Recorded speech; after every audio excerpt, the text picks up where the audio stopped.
பிறப்பை பற்றி அழகா அவர் ஒரு நட்சத்திரம் அழகா சொல்லுது பாருங்க. நீங்க பைபிளை என்ன நினைக்கிறீங்க? இந்த பைபிள் எடுக்கிறதுக்கு என்ன குறை? இதை படிக்கிறதுக்கும் இதை வாசிக்கிறதுக்கும் என்ன பிரச்சனை? இதை படித்து வாசித்து வாழ்ந்தீங்கன்னு சொன்னா நித்திய ஜீவன் பரிசா கிடைக்கும். ஜீவ விருட்சத்தினுடைய பாருங்க, வெளிப்படுத்தின விசேஷத்தில் என்ன சொல்றாருன்னா, ஜீவ விருட்சத்தின் மேல் அதிகாரம் உள்ளவர்கள் ஆகுவதற்கு, பார்த்தீங்களா 22:16, ஜீவ விருட்சத்தின் மேல் அதிகாரம் உள்ளவர்கள் ஆவதற்கும் வாசல் வழியாய் நகரத்துக்குள் பிரவேசிப்பதற்கும் அவருடைய கற்பனைகளின்படி செய்கிறவர்கள் பாக்கியவான்கள். இதே நட்சத்திரத்தை பற்றி ஆண்டவரே சொல்றாரு பாருங்க, 16வது வசனம். நான் தாவீதின் வேரும் சந்ததியும் பிரகாசமுள்ள வெடிவள்ளி நட்சத்திரமாயிருக்கிறேன். பார்த்தீங்களா, இங்கே சொல்லப்பட்ட அந்த நட்சத்திரங்கிறவர் மறுபடியும் வெளிப்படுத்தின விஷயத்தில் கரெக்டாக வந்துச்சு. பார்த்தீங்களா, வெடிவள்ளி நட்சத்திரம். Yes, I am the star. ஒரு நட்சத்திரம் யாக்கோபிலிருந்து உதிக்கும். இப்போ இயேசுவே சொல்றாரு, ஐ am the star. இனிமே அவர் ராஜாவாக இந்த பூமிக்கு வர இருக்கிற ஒரு விஷயம்தான், பிரம்மாண்டமான விஷயம். அடுத்து மறுபடியும் பிலேயாமுடைய வாயிலிருந்து அடுத்து என்ன வருது பாருங்க, ஒரு செங்கோல் இஸ்ரவேலிலிருந்து எழும்பும். அதே என்னாகமம் 24:17. ஒரு செங்கோல் இஸ்ரவேலிலிருந்து எழும்பும், அது மோவாபியரின் எல்லைகளை நொறுக்கும், சேத்தின் புத்திரர் எல்லாரையும் நிர்மூலமாகும். அதுவும் ரொம்ப முக்கியமான இந்த சேத்தின் புத்திரர்னு சொன்ன உங்களுக்கு இன்னைக்கு நாம் இருக்கிறவங்க எல்லாமே சேத்தின் புத்திரர்கள். ஆதாமின் சந்ததிகளாக வந்து ஜலப்பிரளயத்தில் காயினின் வம்சம் அழிந்து போனது. சரியா? நீங்கள் ஆதியாகம புஸ்தகத்தில் பார்த்தீங்கன்னா காயினுடைய வம்சத்தை ஆண்டவர் ஜலப்பிரளயத்தில் எல்லாத்தையும் அழிச்சிட்டாரு. கடைசியில் சேத்துடைய வம்சாவளியில் வரவர் தான் நோவா தாத்தா. நோவா தாத்தாவுடைய பசங்க எத்தனை பேர் சொல்லுங்க? 3 பேர். 3 பேருக்கு பேர் சேம், ஹாம், யாப்பே. இன்றைக்கு உலகத்தில் இருக்கிற எல்லா மக்களுக்கும் செமிட்டிக் டிசெண்டன்ஸ், ஹாமெட்டிக் டிசெண்டன்ஸ், சாப்பட்டிக் டிசெண்டன்ஸ் சொல்லி வரலாறுல இருக்குது. நீங்கள் எல்லாரும் எந்த இனமாக இருக்கட்டும், எந்த ஜாதியாக இருக்கட்டும், எந்த மதமாக இருக்கட்டும், மனிதர்களாக நீங்கள் எல்லாரும் இந்த 3 இனத்திலிருந்து பெறுகிறவர்கள். Same, com, யாப்பே.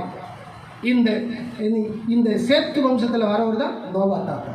காயின் வம்சத்தை ஆண்டவர் ஜலப்பிரளயத்துக்கு முன்னாடி 1656 வருடங்கள் வாழ்ந்தார்கள், அழிச்சிட்டார். அதனால தான் பார்த்தீங்களா சேத்து வம்சம் இனி இருக்க சேத்து வம்சம் இனிமே அழியும் அப்படின்னு சொல்லுது பாருங்க. சேத்தின் புத்திரர் எல்லாரையும் நிர்மூலமாகும். ஒரு ஸ்டார் உதிக்கும், அப்புறம் ஒரு செங்கோல் வரும். செங்கோல் சொன்னால் ஆளுகை, அதான் 1000 வருட அரசாட்சி, இயேசு கிறிஸ்துவினுடைய வருகை. ஸ்டார், செங்கோல், அது வரதுக்கு முன்னாடி வர டைமில் சேத்தின் புத்திரர்கள் என்ன செய்வார்கள்? அழிந்து போவார்கள். இன்னைக்கு நீங்களும் தானும் யார் சேத்தின் புத்திரர்களாக இருந்தாலும் கிறிஸ்துவின் பிள்ளைகளாய் பிதாகுமாரன் பசுத்தாவினாலே ஞானஸ்நானம் எடுக்கப்பட்டு சரித்திரத்தில் மாற்றப்பட்டிருக்கிறோம். மாற்றப்பட்டீங்களா? உண்மைதானே? அப்போ சேத்தின் புத்திரன் கிடையாது இப்போ. ஓகேயா? கர்த்தருடைய பிள்ளைங்க சொல்லுங்க. எல்லாரும் அப்படி ஒன்று மாற்றி சொல்லிக்கிடுங்க. கர்த்தர், you are the son of God. அப்படி சொல்லுங்க, ஷோர் பண்ணிக்கிடுங்க. கர்த்தருடைய பிள்ளை தப்பு செஞ்சாலும் அதை பெருசாக எடுக்கக்கூடாது. கர்த்தருடைய பிள்ளை அப்படின்னு சொல்லணும். என்னது, சரி அது கர்த்தருடைய பிள்ளை தானே, பொறுத்துக்குவோமே அப்படின்னு சொல்லணும். சவுல் தப்பு செய்யும்போது தாவீது தான் சவுலை வெட்டி போடுறது கூட தருணம் வரும்பொழுது கர்த்தர் அபிஷேகம் பண்ணியிருக்கிறார். அதனால் அவருக்கு தலைமையில நாம் என்ன பண்ண வேண்டாம், வெட்ட வேண்டாம்னு நினைச்சார். அவருக்கு குடல்ல நாம ஈட்டி எடுத்து என்ன பண்ண வேண்டாம், குத்த வேண்டாம்னு நினைச்சார். ஹல்லேலூயா. ஓகே, கர்த்தருடைய பிள்ளை தானே. இந்த பிழையாம் வாயு மூலம் பாருங்க, ஒரு நட்சத்திரம், ஒரு செங்கோல், அப்புறம் சேத்தின் புத்திரன் இருக்கும். அப்புறம் 19வது வசனம் சொல்கிறது, யாக்கோபிலிருந்து தோன்றும் ஒருவர் ஆளுகை செய்வார். அந்த செங்கோல், அந்த நட்சத்திரம், அது ஆளுகை செய்யக்கூடிய நட்சத்திரம். அதனால தான் நீங்கள் பார்த்தீங்கன்னா எசாயா தீர்க்கதரிசனம் 9:6 என்ன சொல்கிறது? நமக்கு ஒரு பாலகன் பிறந்தார், நமக்கு ஒரு குமாரன் கொடுக்கப்பட்டார். கர்த்தத்துவம் சொன்ன government, the government shall be upon his shoulder. கர்த்தத்துவம் அவர் தோளின் மேல் இருக்கும். அவர் நாமம் அதிசயமானவர், ஆலோசனை கர்த்தர், வல்லமையுள்ள தேவன், நித்திய பிதா. ஆமா, இட்டர்னல் ஃபாதர். சூப்பர்ல. கர்த்தத்துவம் அவர் தோளின் மேல் இருக்கும். அவர் நாமம் அதிசயமானவர், ஆலோசனை கர்த்தர், வல்லமையுள்ள தேவன், the powerful God. ஆளுகை செய்யக்கூடியவர். யாக்கோபிலிருந்து தோன்றும் ஒருவர் என்ன செய்வார்? ஆளுகை செய்வார். பட்டணங்களில் மீதியானவர்களை அழிப்பார். இதுதாங்க பைபிள். ஓகே, இப்போ இயேசு கிறிஸ்துவினுடைய பிறப்பு எப்படி இருக்குது? அவர் சும்மா பிறந்தாரா? முன்கூட்டியே மனிதர்களுக்கு சொல்லி ஒரு ஸ்டார் வரும், ஒரு செங்கோல் வரும், ஒரு ஆளுக வரோடு முன்கூட்டி அந்த கிமு 1460 சொல்லியிருக்காரு பாருங்க. ஹல்லேலூயா, ஹல்லேலூயா, ஹல்லேலூயா. ஆகவே பைபிளை புரிந்து கொள்ளுங்கள் நல்லது. இதோ எல்லா ஜனத்துக்கும் மிகுந்த சந்தோஷத்தை உண்டாக்கும் நற்செய்தி உங்களுக்கு அறிவிக்கிறேன். இந்த கர்த்தராகிய கிறிஸ்து என்ற ரட்சகர் உங்களுக்கு தாவீதின் ஊரிலே பிறந்திருக்கிறார். இயேசு கிறிஸ்துவுக்கு 3 டைட்டில் இருக்குதுங்க. டைட்டில் ஞாபகம் வச்சுக்கிடுங்க. ஒன்று ரட்சகர், இன்னொன்று என்ன தெரியுமா? கிங், ராஜாதி ராஜா. என்னது? ராஜாதி ராஜா. அதுவும் பைபிள் வரும். ஒன்று ரட்சகர். இந்த ரட்சகர்ங்கிற அந்த டைட்டில் தான் இப்போ அவர் இருக்கிறார். இப்போ ரட்சகருங்கிற டைட்டில் இருக்கிறார். அதனால தான் எங்கள் இயேசுவை ஏற்றுக்கிடுங்க. இதாங்க ஒரு ட்ரக்ஸை வாங்கி குளிச்சிருவோம், கவலை மிதிப்போம், எதாவது பண்ணுவோம், அதை பண்ணிட்டு போகிறோம். அதெல்லாம் அவங்க விருப்பம். இயேசுவை ஏற்றுக்கிடுங்க, அவங்க பெற்றுக்கிடுங்க. ஏன்னா ரட்சகர் இப்பவும் இருந்துட்டு இருக்காரு. ரட்சகர் டைட்டில் உலகம் போயிட்டு இருக்குது. உங்களுக்கு இன்னொரு அரசியல் விஷயத்தை சொல்லிட்டு போகிறேன். அவர் ராஜாதி ராஜாவாக வரணும்னா எருசலேமில் தேவாலயம் கட்டப்பட வேண்டும்.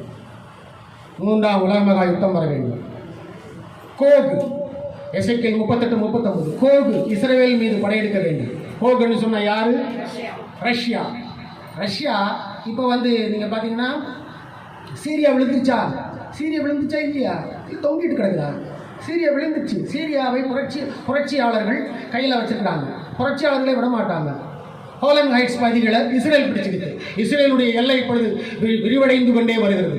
3ஆம் உலக மகா யுத்தம் ஒருவேளை இந்த வருஷம் வரும்னு நான் நினைச்சேன். வரல. ஒருவேளை 25 வர்றதுக்கு சாத்தியக்கூறுகள் இருக்குது. என்னன்னு ஒரு விஷயத்தை சொல்கிறேன். இப்போ சிரியாவில் இஸ்ரேலுடைய கண்காணிப்பு இருந்துட்டு இருக்கு. ஏன் தெரியுமா? ரஷ்யாவினுடைய ஆயுத தளவாடங்கள் அங்கே சிரியாவில் இருக்குது. ஓகேயா?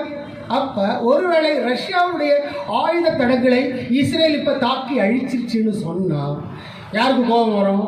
ரஷ்யாவுக்கும் ஈரானுக்குன்னா ரஷ்யாவும் ஈரானும் கூட்டணி, 2 பேருக்குமே கோபம் வரும். கோபம் வந்து இஸ்ரேல் மீது படையெடுத்தாங்கன்னு சொன்னால் அதுதான் 3ஆம் உலக மகா யுத்தம்.